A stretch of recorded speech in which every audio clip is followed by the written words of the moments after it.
Hello guys! Welcome back to my channel for today's vlog. Ayan. Magluto ako ng tortang talong guys. Ayan.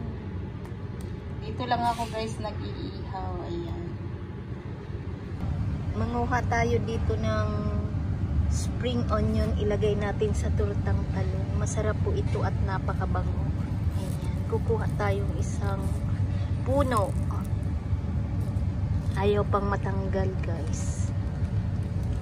Ayan. Lalagay natin sa tortang talong.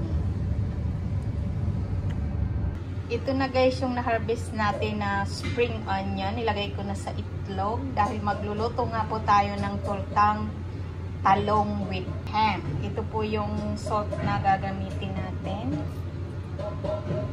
Then, lalagyan lang po natin ng magic sarap.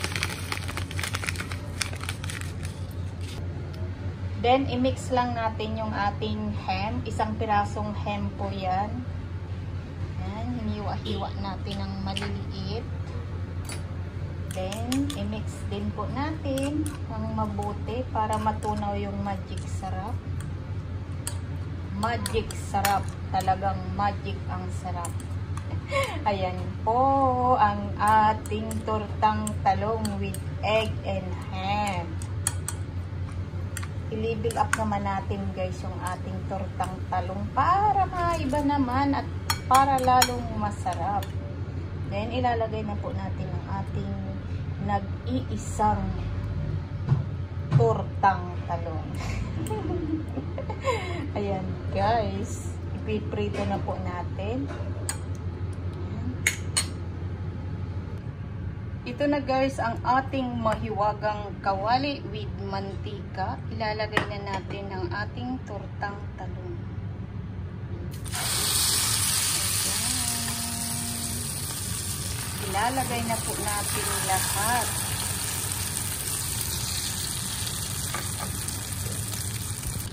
Baliktarin na natin guys. At luto na yung kabilang side.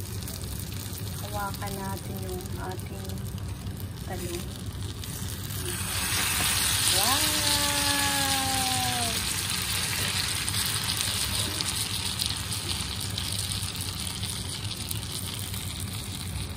Ang ganda ng ating tortang talong with ham and spring onions.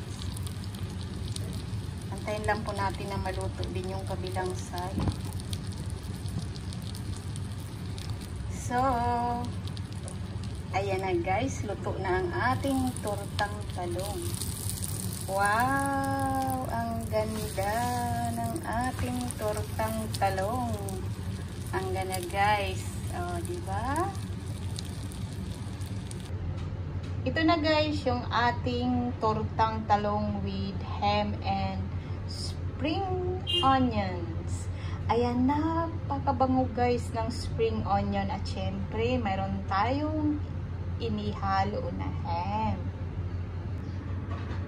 Kain na po tayo. Ito na ang ating yummy level up tortang talong with rice. Ayan, kain po tayo.